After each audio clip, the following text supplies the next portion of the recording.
Hi అండి, అందరికీ నమస్కారం. మరి రేపే మాస శివరాత్రి. మరి ప్రతి నెల అమావాస్యకు ముందు రోజు వచ్చే చతుర్దశి తిథిని మాస శివరాత్రిగా జరుపుకుంటారు. హిందూ మతంలో మాస శివరాత్రికి చాలా ప్రాముఖ్యత ఉంది. ఈ రోజున పరమశివుడిని పూజిస్తే కోరిన కోరికలు నెరవేరుతాయని భక్తుల విశ్వాసం. ఈ ఏడాది మాస శివరాత్రిని నవంబర్ 29వ తేదీన జరుపుకోనున్నారు. అయితే ఏడాదంతా శివుని అనుగ్రహం లభించాలంటే మాస శివరాత్రి రోజును కొన్ని ప్రత్యేక విధి విధానాలు పాటించాలని చెబుతున్నారు. మరి ప్రతి నెల కూడా మాస శివరాత్రి అనేది వస్తుంది. కానీ కార్తీక మాసంలో వచ్చే మాస శివరాత్రి కొన్ని వేల రెట్లు మహిమాన్వితమైనదని చెబుతున్నారు. మరి ఈరోజు చేయవలసిన అభిషేకాలు. ఈ మాస శివరాత్రి రోజున శివుడికి అభిషేకం చేసినా కూడా మంచిదని మనం తెలుసుకోవాలి. దర్భలు కలిపిన నీటిని అభిషేకం చేయాలని, అలాగే పంచామృతాలు, పండ్ల రసాలు, కొబ్బరి నీళ్లు, విభూది జలాలతో అభిషేకం అనేది చాలా మంచిది. ఇక శత్రుబాధలు తొలగిపోవాలనుకున్న వారు మాస శివరాత్రి రోజున ఖర్జూర పండ్ల రసంతో శివలింగానికి అభిషేకం చేయాలని సూచిస్తున్నారు. మరి పనుల్లో అంటే మనం ఏ పనైనా సరే మొదలుపెట్టినప్పుడు ఆటంకాలు తొలగిపోవాలంటే ద్రాక్ష పండ్ల రసంతో శివాభిషేకం నిర్వహించాలని చెబుతున్నారు. ఇక జాతకంలో నవగ్రహాలు అనుకూలించాలంటే బొప్పాయి పండ్ల రసంతో అభిషేకం అనేది చేయాలి. మరి మనశ్శాంతి కోసం వెన్నతో అభిషేకించాలని సూచిస్తున్నారు. మరి ఈ కార్తీక మాస శివరాత్రి రోజున పరమశివుణ్ణి ఏ పుష్పాలతో పూజించాలి అనే విషయానికి వస్తే జిల్లేడు పూలతో పూజించాలని చెబుతున్నారు. ఇక నైవేద్యాలు.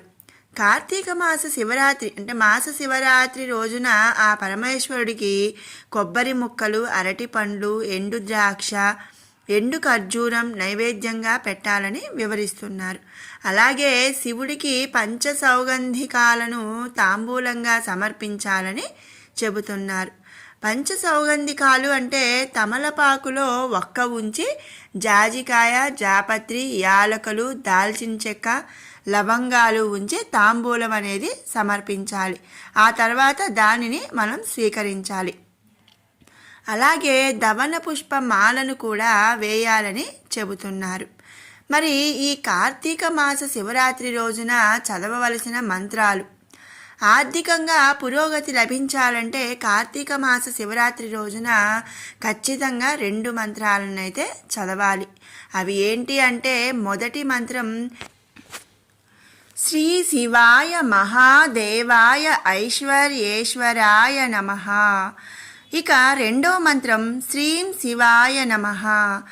గ్రహ నక్షత్ర దోషాలు పోవాలంటే ఓం నమో భగవతే రుద్రాయ ఈ మంత్రాన్ని చదువుకుంటూ అభిషేకం చేయాలని చెబుతున్నారు. అలాగే మాస శివరాత్రి రోజున సాయంత్రం శివాలయంలో శివుడికి సమర్పించే నందిహారతి, నాగహారతి దర్శించుకోవాలని చెబుతున్నారు. కుటుంబంలో మనశ్శాంతి లభించాలన్నా, కలహాలు తొలగిపోవాలన్నా కూడా ఈ మాస శివరాత్రి రోజున సాయంత్రం పూట కొబ్బరి నూనె దీపం వెలిగించాలని సూచిస్తున్నారు. దీపదానం చేసిన అద్భుత ఫలితాలు కలుగుతాయని చెప్తున్నారు. మరి విన్నారు కదండి, మాస శివరాత్రి. అందున కార్తీక మాస శివరాత్రి రోజున ఏమి చేయాలి, ఏ మంత్రాలు జపించాలి అని మీరందరూ కూడా ఈ రేపు కార్తీక మాస శివరాత్రి రోజున ఈ మంత్రాన్ని జపించి అందరూ సంతోషంగా ఉంటూ ఆ శివుడి అనుగ్రహానికి పాత్రులవుతారని కోరుకుంటున్నాను. మీకు ఈ వీడియో నచ్చినట్టయితే లైక్ చేయండి, షేర్ చేయండి. అలాగే మరిన్ని అప్డేట్స్ కోసం మన ఛానల్ని సబ్స్క్రైబ్ చేసుకోండి. Thanks for watching.